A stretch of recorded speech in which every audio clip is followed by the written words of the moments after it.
தகனம் செய்யறதுக்கு சன்னியாசிகள் தான் இறங்கணுமே தவிர சம்சாரி இறங்கி வேலை செய்யணுங்கிற அவசியம் கிடையாதுயா. சரியா இல்லையா? அப்போ நமக்கான ஒரு கட்டமைப்பை யார் உருவாக்குறது? நம்ம உருவாக்குறதா இல்ல யார்கிட்டயும் கையெழுத்து நிக்கிறதா? நம்ம தான் உருவாக்கணும். அப்ப அதனுடைய உள் நோக்கங்களை உள்ள வச்சுதான் நம்ம இந்த சபாவை நம்ம ஆரம்பிக்கிறோம். இது ஏற்கனவே துறவியர் சங்கம்னு வச்சு சன்னியாசிகள் சங்கம்னு அதுலயும் நான் இருக்கேன். சரிங்களா? 2012 துறவியர் சங்கமாக ஆரம்பிச்சு சன்னியாசிகள் சங்கம்னு இன்னைக்கு வந்து நம்ம நடத்திட்டு இருக்காங்க. அவங்க சன்னியாசம் கொடுத்து சில சன்னியாசிகளை உருவாக்குறாங்க. ஆனா அவங்க வெவ்வேறு மாவட்டங்களிலும் வெவ்வேறு பகுதிகளிலும் செயல்படுறாங்க. திருவண்ணாமலை சார்ந்தவர்கள் யாரும் கிடையாது. திருவண்ணாமலையில் ஒரு குறிப்பிட்ட ஒரு சிலர்கள் மட்டும்தான் இருக்காங்க. ஆனா இப்போ உங்களை ஒரு அமைப்பாக அவங்க உருவாக்கும் போது நமக்கான ஒரு சின்ன ஆம்புலன்ஸ் ஒன்று நம்ம ரெடி பண்ணிடலாம் ஐயா. சரியா? நம்ம அதை வாங்கிடலாம். நமக்கான ஒரு ஆம்புலன்ஸ் அது எப்போ நம்ம கிரிவல பாதையில ஏதோ ஒரு இடத்துல இருக்கும். அது உங்களுக்கான அந்த மகாமுக்தி காலங்களிலோ அல்லது உடல் உபாதைகள் காலங்களிலோ அல்லது வேறேனும் மருத்துவ உதவிகளுக்கு அது இருக்கும். அடுத்தது, சாதுக்கள் யாரேனும் முறைப்படி சந்நியாசத்தை பற்றி படிக்கவோ சனாதனத்தை பற்றி தெரிந்து கொள்வதற்கோ விருப்பப்படுமானால் அவங்களுக்கான பயிற்சி வகுப்பை நம்ம தொடர்ந்து எடுக்கலாம். பயிற்சி வகுப்பில் நான் படிக்கணும் அப்படின்னு நினைக்கிறவங்க படிக்கலாம். அடுத்தது, நாங்கள் யோக வேலைகள், அதாவது இந்த யோகா கலைகள்லாம் தெரிஞ்சவங்க யாராவது இருந்தீங்க, நாங்கள் வந்து யோகாலாம் தெரியும், நாங்கள் வெளியே போய் நாங்கள் ப்ராக்டிஸ் பண்ண போகிறோம் அப்படின்னீங்கன்னா அதுக்கும் நம்ம ஏற்பாடு பண்ணலாம். குறைஞ்சது உங்ககிட்ட நான் ஒரே ஒரு விஷயம் தான் சொல்லுவேன். ஒரு சின்ன மந்திரம், அட்லீஸ்ட் காயத்ரி மந்திரமாவது படிச்சு வச்சுங்க. தினமும் ஒரு 100 தடவை அதை சொல்லுவீங்க. 2012 நம்ம பொற்கோவிலில் சுவாமி அவர் ஒரு பொற்கோவில் தெரியலையா, வேலூர் பொற்கோவில், அங்கே ஒரு நிகழ்ச்சி நடந்தது. நம்ம துறவி சங்கம் சார்பாக 5 நாள் நிகழ்ச்சி. அந்த நிகழ்ச்சியில் ஒரு நாள் நம்ம வந்து என்னுடைய பொறுப்பாக நடக்கப்பட்டது இயற்கை விவசாயம், நீர் மேலாண்மை, பசு பாதுகாப்பு. அப்போ நான் இவரை அந்த சுவாமி இருக்கார் இல்லையா, பொற்கோவிலுடைய சுவாமி அவர்கள் அம்மா அவர்களை சந்தித்து கேட்டோம். அப்போ அவர் சொன்னார், எப்படி சாமி இந்த சொத்துக்கள் அந்த இந்த விஷயங்கள்லாம் எப்படி திடீர்னு வந்ததுன்னு. அவர் சிரிச்சுட்டு ஒரே ஒரு விஷயம் தான் சொன்னார், நான் எப்பவுமே சாமியோட பெயரை தவிர வேற எதையும் நான் உச்சரிப்பது இல்லை. இதுக்கு ஏதாவது மந்திரம் வேணுமா என்ன?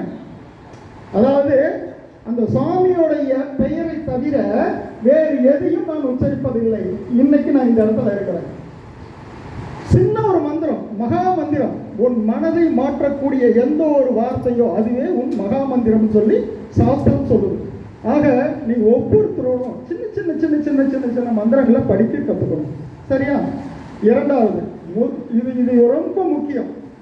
நம்ம சாது மகா சபாவில் இருக்கக்கூடிய யாரும் ஒரு நபர் கூட போதை வஸ்துக்களை பயன்படுத்துவதற்கு அதிகாரமோ அல்லது சுதந்திரமோ அல்லது தகுதியோ கிடையாது. அவ்வாறு யாரேனும் பயன்படுத்தினால் அவர்கள் முதல் கட்டமாக சபையிலிருந்து நீக்கப்படுவார்கள். சரியா? சுய ஒழுக்கம் என்பது மிக மிக அவசியமாக்கப்படுது. நீங்க வந்து எவ்வளவு உங்களுடைய மன கட்டுப்பாடு மன உரிமையோடு நீங்க இருக்கிறீங்களோ அந்த அளவுக்கு உங்களுடைய வாழ்க்கை சிறப்பாகுங்கிறது அண்ணாமலை. அந்த இடத்துல வந்து எத்தனையோ பேர் தப்பு செஞ்சவங்க காணாம போயிருக்காங்க. திருவண்ணாமலையில நீங்க வரலாறு நீங்க கரட்டி பார்த்தீங்கன்னா தெரியும்.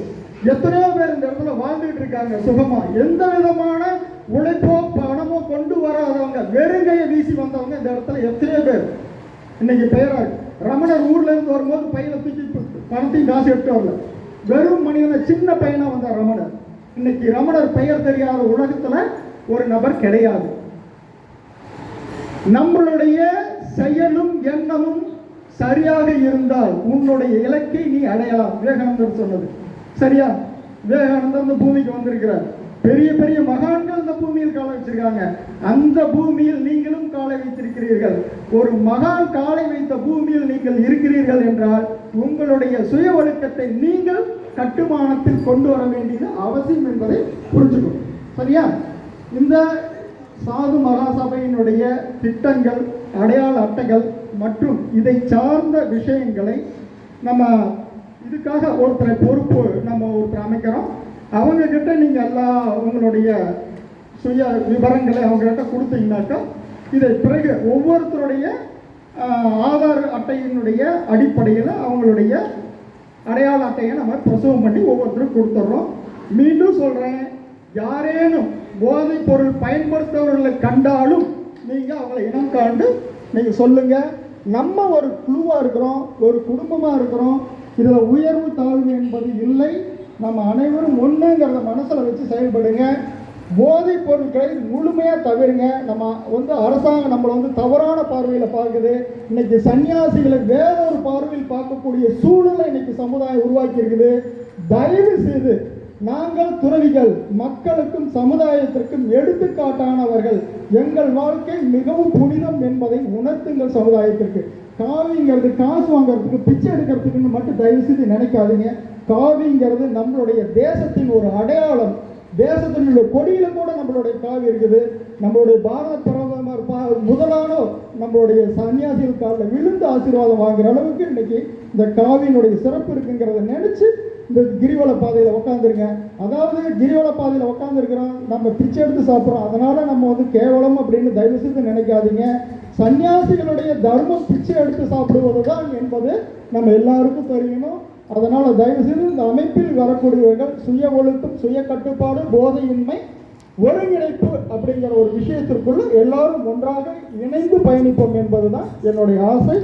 இந்த அருணாச்சல சாது மகா சபாவினுடைய நோக்கமும். சரிங்களா? ஹரி ஓம் சிவாய நமः.